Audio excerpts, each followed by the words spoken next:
This next piece is about the importance of getting ready before entering the hallway for a transition. This is so vital to success in our hallways.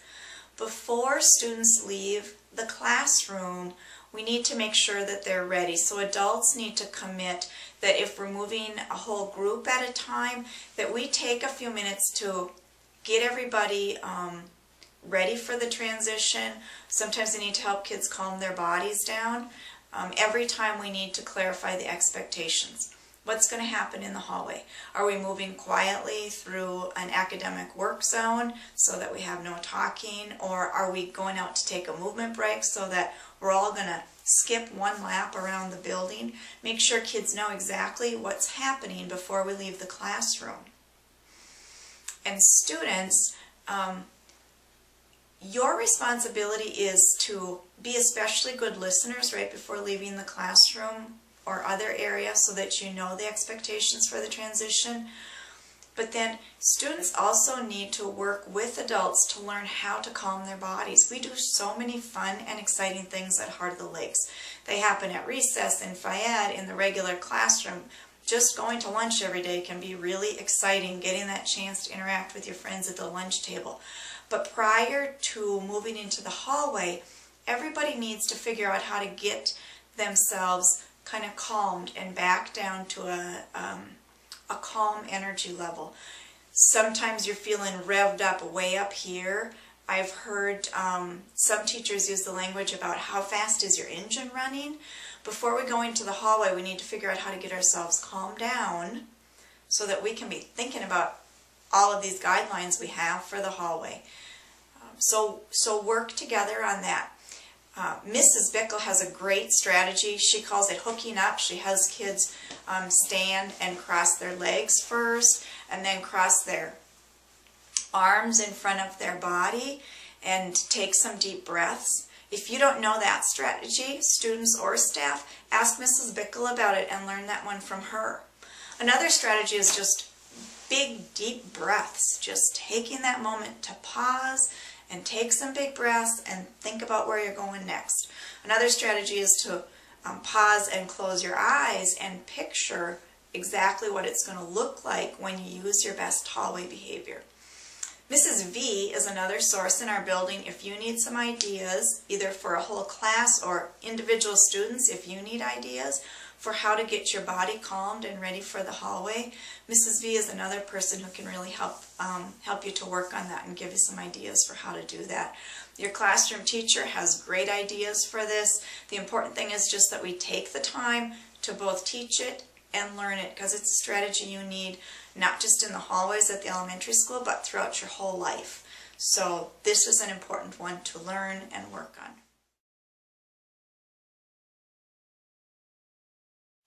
Next, we're going to talk about this really, really busy time of day in our building when kids are going to and from lunch and to and from recess.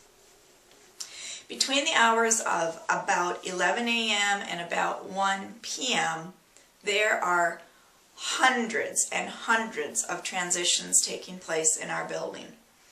Every single kid in our building, about 450 of them, move from their classroom to the bathroom to wash their hands, and then to the lunchroom to get their lunch, and then out of the lunchroom to their locker to get dressed for outside, and then from their locker to outside, and then back in from the playground to their locker to put their things away, and then from their locker into their classroom. Lots of transitions. During those transitions, your lunch and recess transitions, we need a different set of rules. And at that time of day, we need to have walking only in our school. Walking only on the way to and from lunch and on the way to and from recess.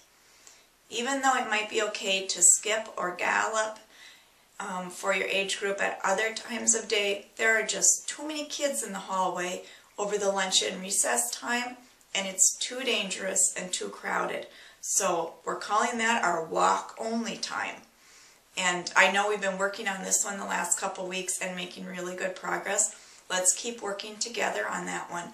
Walk-only time when you're moving around lunch and recess time.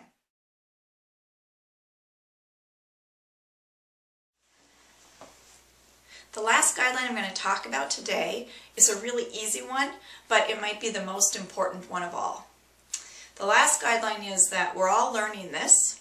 We're all learning together every day, but I have some really specific expectations for both staff and students about interacting with each other in our building. And the expectation that I have for all staff members with our new hallway guidelines is that anybody who sees a student who seems like they're not remembering or not understanding the hallway guidelines, that adult needs to take the time to talk to that student and help them to understand. The expectation for students is that they agree to be respectful and listen and follow the directions of whatever staff member might speak to them in the hallway. Sometimes kids, I think, get the idea that their classroom teacher is the main person they need to listen to in the school, but I need all kids of all ages to be very respectful. If an adult stops you to talk about something in the hallway related to hallway behavior or something else, my expectation is that you will stop, that you will listen to them, that you will do what they ask, and then that you'll try and apply the thing that they talk to you about. So if they're giving you a reminder about walk-only time over the noon hour, my expectation is that you'll stop and listen to them. They might ask you to wait. If they see running in the hall, they're going to ask a student to wait until the group passes, maybe count to 10 or 20 or 30, and then remember to walk. Do your very best, but be respectful of all adults, and know that when adults talk to you about these things, it's because I do expect all adults are going to work together to help all kids understand our new guidelines, and that's the way we're going to create hallways that are safe and happy and healthy. I want to thank everybody for your time this morning. I know this took some time away from other learning in your day today, but I thought it was really important that everybody at our whole school got the same message about this today. So thanks for your time. I'm going to come back with more video clips in the next 4 days, and some of them are going to be some actors, but some of them are going to be real live video clips that I'm taking in our hallways to sort of let you help me check on how things are going. Have a great learning day.